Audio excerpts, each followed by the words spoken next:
Assalamu alaikum everybody, I'm back again. It's day 2 of Ramadan, so we're going to open our Ramadan calendar.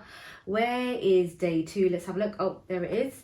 And let's see what it says. It says, help prepare iftar. Well, that sounds like a nice good deed, doesn't it? So good deeds are really important all year round, but especially in Ramadan, we try and make an effort, don't we? So before we get cracking with our next reading of our book, I just found something today that I wanted to show you. These leaves are huge, they're massive, and it really got me thinking, where could they be from? Is it some sort of a giant tree or something? You know, it really got me thinking about size. And then I saw this today and I was like, what is it? Is it a plate that you eat from? Or if you look at things a bit differently, perhaps it could be a button for something very large, like a giant maybe. Or it could be, I don't know, like a doorway to a small creature's house, maybe a mouse's house. Anyway, you have a think about scale and size, and we're gonna get cracking with our next book, and that is Jamal the Giant and the Largest Lesson, and that is written by MAriam Hakim, that's myself, and it's illustrated by Nesba Yoosef. Once upon a time, there was a terribly selfish giant named Jamal, who was guilty of all manner of things. He was a young giant and his home was in the wonderful woods.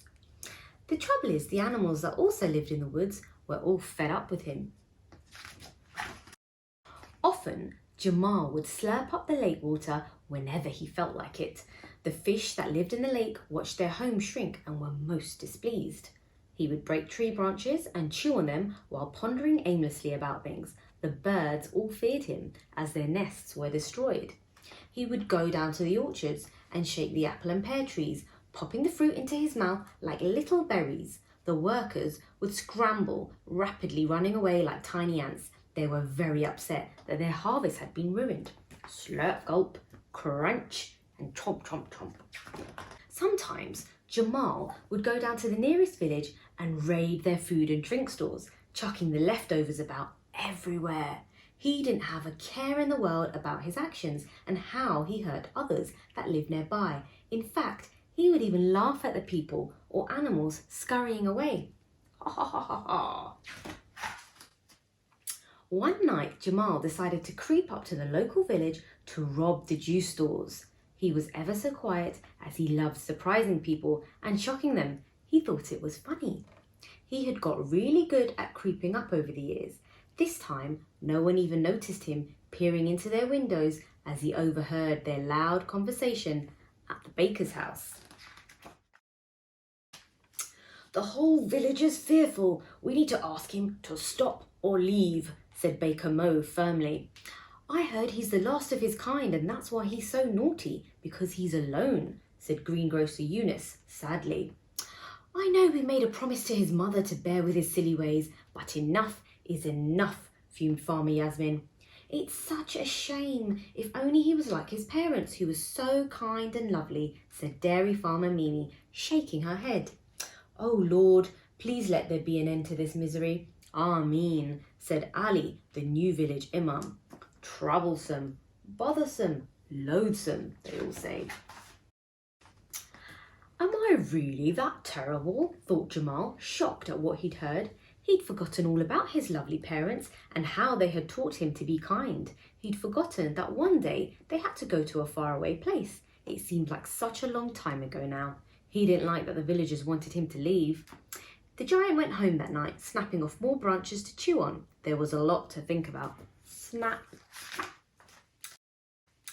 In the morning, Jamal was walking through the woods and he saw a squirrel. Squirrel, am I troublesome? He boomed, but the scared squirrel scampered off to hide. Suddenly, he saw a bird swoop low. Owl, am I bothersome? Asked Jamal, softly this time. Owl took one look at the giant with its terrified eyes and furiously flapped away. At the lake's edge, the giant sat still, staring at his reflection. He saw a catfish watching him beneath the water. Fish, Am I lonesome? He asked quietly. The fish gulped, and as quick as a flash, it shot off. Hey, roared Jamal, feeling all of a sudden rather lonely. You shouldn't be so rude, you know. Rude, rude, rude, echoed Jamal's voice across the lake. It was as if the words jumped back at him. Looking around him, the giant realised none of the other animals wanted him to come near or be his friend. He started to feel very sad. Jamal felt a tickle on his foot. A tiny mouse had crawled over his toe and stood there looking up at him. The mouse tried to speak. What? Said Jamal. Speak up, he thundered, feeling anger in him rising. The mouse put both arms on her hips.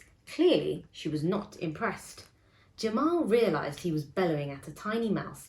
He came closer, lowered his voice and said, Sorry, I can't hear you. He put his finger out so the mouse could climb on and that they could speak face to face.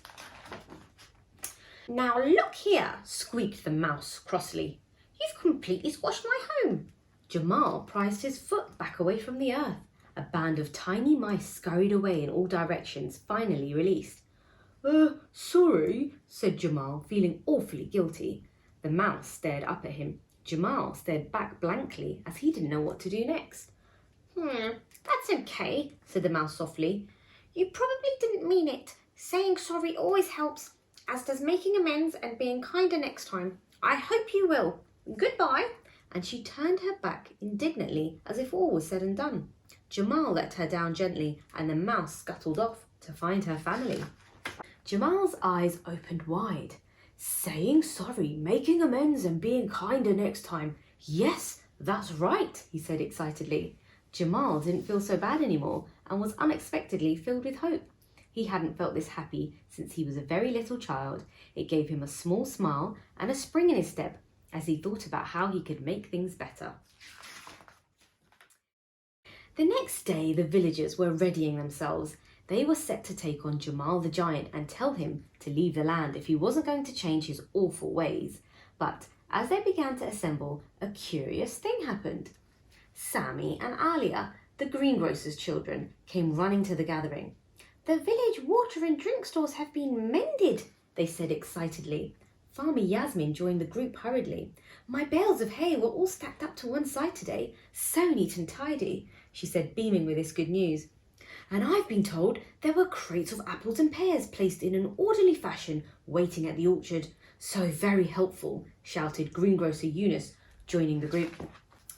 They could all see that sorry was written in large writing in the dirt path outside the village entrance.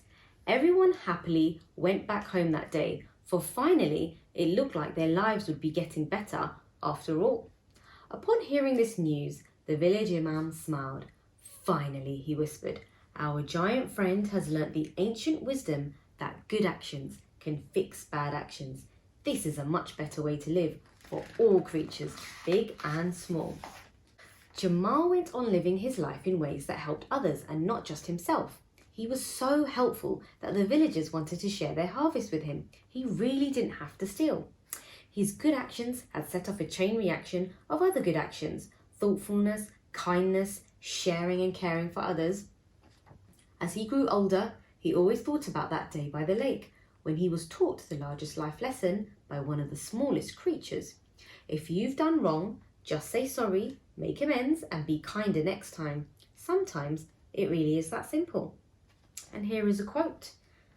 It says, good deeds cancel out bad deeds. This is a reminder for the mindful, and that's from the Holy Quran. Story is finished, but there's a song at the back, at the end, and it goes like this.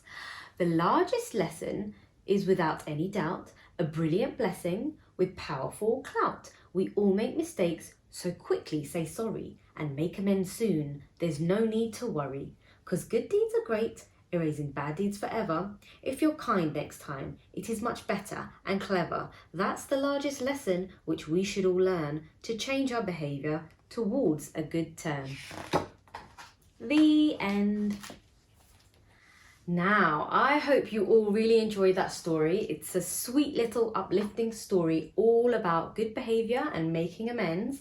My favourite part of the story that I wanted to share with you is this part, which is where the tiniest creature in the forest, a small little mouse, tells the huge giant this big lesson. And I think it's so amazing that even the smallest creature has such a big amount of wisdom to give to anyone really, including this massive giant who's kind of trudging around and causing havoc. And that's why this mouse was chosen to go on the front cover with Jamal the giant, where she's teaching him a lesson. And I hope that you've enjoyed it, and you can get this story from all good bookstores really, and also from wowstories.com.